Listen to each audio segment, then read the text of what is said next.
Va tout à l'heure se partir, Monsieur Kabongo Lukasu, vous êtes juriste, maintenant j'ai bien prononcé le nom, bienvenue. Oui, Lukasu. Lukasu. Alors nous parlons avec vous de la sécurité qui est au centre de la 3e session parlementaire. Question générale, avant d'entrer dans les fonds, est-ce une des pistes de solutions ou c'est encore des réunions en réunion alors que la crise sévit dans la partie est de la RDC? Bon, on ne peut pas condamner ces réunions-là. Moi, je trouve que ce sont des réunions de façade qui ne donnent que des solutions de vernis. En tant qu'analyste stratégique, j'ai fait des recherches et j'ai trouvé que le gouvernement congolais avait déjà ces solutions-là, mais tout simplement les décideurs congolais sont distraits. On peut savoir lesquelles des solutions? Je vais les rappeler. Parce qu'on dit ceci. L'absence de savoir est plus sombre que la nuit. Exact. Ne pas savoir est mauvais. Ne pas désirer savoir est pire. L'ignorance n'est pas un brevet de mérite, ni une cause des circonstances atténuantes. La solution, nous l'avions déjà avec Mzee Laurent Désiré Kabila. Laquelle? Un vrai soldat du peuple. Regardez, Kabila connaissait les méthodes du lieutenant Galula. Il y a un livre très intéressant qui a été publié par un Français qui a été formé dans l'armée américaine. Et Barack Obama, quand il a pris le pouvoir, il a demandé que dans l'armée américaine, on impose la lecture du livre intitulé La contre-insurrection, publié par le lieutenant-colonel Galula. Il est là. La contre-insurrection. La contre-insurrection. C'est ça, cette valeur-là. C'est une pépite. Imaginez-vous que le commandant Petraeus, David Petraeus, qui commande la coalition américaine en Irak et en Afghanistan, applique les méthodes du colonel Galula. Mzee Laurent Désiré Kabila, en avançant, a appliqué les méthodes du colonel Galula. Vous comprenez? Toute l'Amérique aujourd'hui, que ce soit à Fort Bragg ou au College International of Leavenworth, où on forme les GIs, on impose aux GIs la lecture du livre contre-insurrection du colonel Galula. Je vous donne un exemple. Quand Kabila avançait, là vous parlez de Laurent Désiré Kabila, il avançait avec la volonté du peuple, avec les méthodes de Galula. Et vous allez voir que si la réalisation pouvait nous balancer une autre image, Ben Bella lui-même, le feu président algérien Ben Bella, après avoir appliqué les méthodes de Galula en 1956, après avoir maté l'insurrection qui était en Grande Kabylie, s'est rendu lui-même au Cuba, à la Havane, pour en parler à Fidel Castro et à Che Guevara. Exact. Et si vous voyez que le régime de Castro n'a jamais eu face à des rébellions de l'intérieur, c'est à cause des méthodes de... Des méthodes de Galula. Alors vous avez posé la question à l'ambassadeur tout à l'heure. Comment ces rébellions naissent? Mais il y a une méthode pour les mater. Très facile. C'est très facile. Alors je donne les principes de Galula. On y va. Premier principe. Pour qu'une insurrection réussisse dans un pays, il faut une cause séduisante. Premier principe. Une cause qui séduit qui? C'est-à-dire la rébellion doit venir avec une cause séduisante auprès du peuple. Regardez le M23. Quand ils ont commencé, il n'y avait aucune cause séduisante. Exact. Mais quand ils ont avancé, ils se sont fabriqués des causes séduisantes. Libérer Coutinho. Enlever la garde qui est devant chez Tshisekedi. La légitimité du pouvoir. Il y a eu tricherie aux élections. Il y a eu ceci. Ils ont essayé de fabriquer des causes séduisantes. Quand une insurrection n'a pas une cause séduisante, des causes pas elle tout ne à fait peut vraies. pas réussir. Voilà. Non. C'est des causes qui dérangent la population. Ils sont intelligents, les rebelles. Pas toute la population. Pas toute la population, même une partie. Il y a des revendications qui sont cachées. Exact. Ils exploitent ces revendications-là. De deux, l'existence des failles au sein de la police et l'administration du régime loyaliste. Lorsqu'il existe des failles au sein de l'administration, lorsqu'il existe des failles au sein de l'armée loyaliste, la rébellion exploite les failles, l'insurrection exploite les failles. La troisième condition, il faut un environnement géographique favorable. Regardez l'Est, les collines du Massissi. C'est un environnement géographique très favorable. C'est une région située, il y a des frontières. Exact. Elle est très frontalière. Et puis, les conditions favorables, c'est quoi? Les minéraux se trouvent le long de ces frontières-là. C'est un environnement géographique favorable.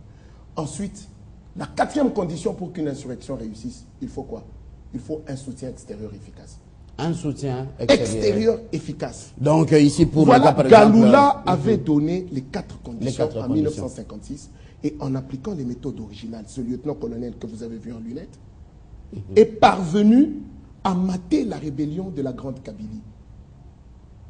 Et vite, vite, les États-Unis ont remarqué Galula. Ils ont piqué Galula. Et ils sont allés avec Galula aux États-Unis pour exploiter les méthodes originales de Galula. Et aujourd'hui, quand je le dis à la télévision, c'est révolutionnaire parce qu'il y a des choses qui nous étaient cachées. Mais il faut des analyses. C'est connu. C'est connu. Maintenant, quand je le dis, je demande au gouvernement de la République démocratique du Congo, surtout au général Olenga, vous dirigez, vous combattez la rébellion avec quelle théorie? À tous les officiers congolais qui sont impliqués. Mais ça demande des moyens. Il faut que le président Joseph Kabila impose au général Olenga et à tous les officiers de l'armée la lecture du livre de la contre-insurrection, dénommé contre-insurrection du général Galula. Bonne méthode, mais ça prendra, écoutez, du temps. Je vous montre. Voilà. Quand Laurent Désiré, vous ne voyez pas, quand Laurent Désiré Kabila venait, il avançait avec ses troupes et il entrait comme dans du beurre. Partout où il arrivait, l'armée loyaliste faisait défection et la population l'accueillait. On l'accueillait même avec des danses. Mais aussi, regardez en République centrafricaine. a aussi profité de la faiblesse de l'armée loyaliste. En République centrafricaine, regardez comment en 2 semaines, des rebelles peuvent quitter la frontière d'un pays jusqu'à la capitale. Comment comprendre ça? Ils entrent comme dans du beurre. Ils connaissent les méthodes de Galula. Vous comprenez? Parce que Raoul Castro lui-même continue à pérenniser le régime de Fidel Castro sur base des méthodes de Galula. Si les États-Unis parviennent à mater les insurrections de l'Al-Qaïda en Afghanistan et en Irak, c'est parce que David Petraeus applique les méthodes de Galula. Et on a demandé Mais maintenant, c'est là où il faut faire la part des choses. La force militaire des États-Unis, de la France, la force militaire de la RDC, on peut bien appliquer ces méthodes. Oui. Mais quelle force, quels moyens nous avons? Galula donne des solutions. Vous êtes un journaliste intelligent. Ah, merci. Alors, l'originalité de la pensée de Galula repose sur le premier principe. Pour renverser un régime politique, quel qu'il soit, les insurgés ne peuvent gagner les populations à la cause qu'ils défendent que si celle-ci est suffisamment attractive. Regardez, la cause du M23 n'est plus attractive. Au lieu de s'apitoyer sur leurs revendications, ils glissent vers la légitimité du pouvoir. Parce qu'ils savent que les élections sont un peu controversées. Ils sont entrés même dans les mines. Ils sont entrés dans les mines. Ils n'ont plus une cause. Et le ministre des Affaires étrangères centrafricain a raison de leur dire que je n'ai pas reçu un agenda pour discuter de la légitimité des institutions en République démocratique du Congo. Donnez-moi une revendication basée sur les accords du 23 janvier. On en discute. Ils n'ont plus une cause attractive. Et alors Galula donne des solutions. Ah, voilà. Écoutez, première condition pour repousser une insurrection. Parce que le livre est intitulé La contre-insurrection. Pour repousser une insurrection, première condition. Il insiste sur le soutien de la population. Le soutien de la population. Donc le gouvernement devra s'appuyer sur la population. Alors il dit ceci. Galula dit, s'il est relativement facile de disperser et d'expulser les forces insurgées d'une province donnée par une action purement militaire, il est impossible d'empêcher le retour des unités des guérillas sans la coopération de la population. Alors ici, la première condition, nous demandons aux forces loyalistes, quand elles luttent contre les insurgés, c'est-à-dire l'armée, les régulières, les FARDC, de ne jamais piller la population. De ne jamais violer la population, de ne jamais violer les femmes, de rechercher toujours la coopération de la population. C'est la première condition annoncée par Galula. Ça revient donc dans la discipline. Dans la discipline. Vous voyez qu'il y a des militaires intelligents qui ont réfléchi sur la philosophie de la guerre. Toutes les rébellions de l'Afrique sont connues. J'ai été formé au département d'État des États-Unis d'Amérique. Je connais les méthodes de Galula. On me les a montrées quand on m'a formé. Ah voilà. Deuxième, on y va. Le soutien de la population s'obtient par l'action d'une minorité active qui combat pour la cause nationale au sein de la population. Et là, en lisant la presse hier, j'étais étonné, c'est publié par Radio Okapi. Radio Okapi. Qui dit d'anciens miliciens invitent les combattants Maïmaï du Sud Kivu à intégrer l'armée nationale. Alors, pour repousser une insurrection, Galula a dit quoi? Il faut que l'armée régulière, le régime en place, cherche une milice qui combat les insurgés et intègre ces milices-là dans l'armée régulière. Bonne formule. Mais écoutez, la solution est déjà là. Et je m'étonne qu'aucun général congolais ne puisse proposer au chef de l'État cette solution-là. C'est très grave. Donc là, écoutez, vous n'êtes pas dans l'aspect diplomatique. Pour vous, c'est l'option militaire. La science, je fais la science, monsieur le journaliste, je ne fais pas la politique. La science et de la ici, guerre. je démontre, c'est la science de la guerre, la stratégie. Parce que je suis un analyste stratégique. Exact. Vous comprenez? C'était la deuxième condition. Et il dit ceci. C'est en s'appuyant sur ces minorités que le gouvernement loyaliste doit trouver le moyen de s'assurer non seulement de la sympathie de la population, mais aussi de sa participation active dans le combat contre les insurgés. Contre les insurgés. Ça, c'est la troisième méthode. La deuxième méthode, la troisième condition énoncée par Galula. Le soutien de la population ne s'obtient correctement qu'en respectant certaines lois. Qu'en respectant... Quelles sont ces lois-là? Là. L'idée maîtresse de ce principe-là, en respectant certaines lois pour avoir le soutien de la population, est que la population ne se ralliera que lorsqu'elle sera convaincue que les loyalistes ont la volonté et les moyens de gagner. Là, la population se rallie. Actuellement, le président Joseph Kabila doit faire quoi? Il doit donner des moyens à l'armée. Nettoyer les écuries dans l'armée. Enlever de la paille, de la racaille de l'armée. On doit demander la discipline au général Olenga. Et l'armée doit montrer à la population qu'elle a la volonté d'y arriver. Et la force... Parce qu'aujourd'hui, la population n'a plus confiance. Et c'est pas ce qu'elle fait, le général Olenga. Il suffit que les insurgés arrivent, ils laissent les armes derrière eux, ils fuient. Je vous donne un exemple. Lorsque le président Laurent Désiré Kabila était ici, il savait qu'il y aurait un jour de couac entre lui et les Rwandais, les Tutsis, l'APR qu'il avait aidé à débarquer le régime de Mobutu. Connaissant les méthodes de Galula, parce que Kabila connaît Fidel Castro, il connaît Che Guevara. Connaissant les méthodes de Galula, très intelligent, un vrai soldat du peuple, je l'ai dit, Kabila avait formé le comité de pouvoir populaire. Et lorsque l'insurrection est venue, les CPP, ils ont pris la base de Kitona. Ils voulaient prendre Kinshasa.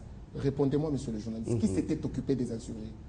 Ah voilà, la population elle-même à travers les comités de pouvoir populaire.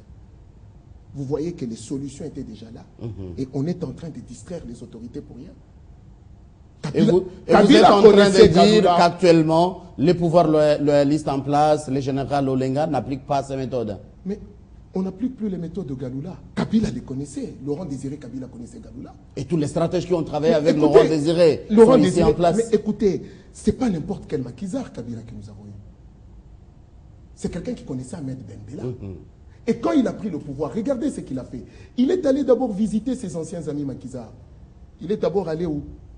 À la Cuba, à la Havane, discuter avec Fidel Castro. Ils ont discuté de quoi? Je suis sûr, Kabila ne pouvait pas voir Fidel Castro sans discuter des méthodes de Galula. Quatrième condition, énoncée par Galula. L'intensité des efforts et la quantité des moyens sont essentiels. Intensité des efforts et la quantité des moyens. Ah voilà. Faible budget du côté de la RDC, on n'a pas de moyens pour l'armée. Une armée loyaliste mal payée, mal nourrie, mal équipée. On serait bien équipés, il semble, nous ne sommes plus sous embargo militaire. Alors, il faut dire ceci, mais comment? Nous ne sommes plus sous embargo, mais quand on détourne la paye des militaires. Ah voilà. Je me demande, dans l'armée, il y a une inspection d'audit de la police. Comment il peut y avoir des inspections d'audit et on assiste encore à des détournements? Qu'on cesse de se jouer de la gouvernementalité, de la gouvernance dans ce pays. Vous comprenez? Que les hommes qui sont à côté du chef de l'État, soit à côté du Premier ministre, soit à côté du commandant en chef des forces armées, qui ne soient pas là à dormir, qui ne soient pas là en panne de créativité. Il faut réfléchir, il faut raisonner. Vous comprenez? Et il y a des stratèges partout. Et Galula termine en disant avec la quatrième condition comme ceci. Pour cela, il faudrait affecter dans chaque province un volume de troupes suffisant pour empêcher tout retour en force des insurgés. Alors les forces loyalistes doivent à tout prix installer des unités de FARDC dans chaque village. Ça demande beaucoup de moyens, ces méthodes. Le Congo n'est pas pauvre. Vous allez me dire que ce pays manque de moyens? Non, c'est la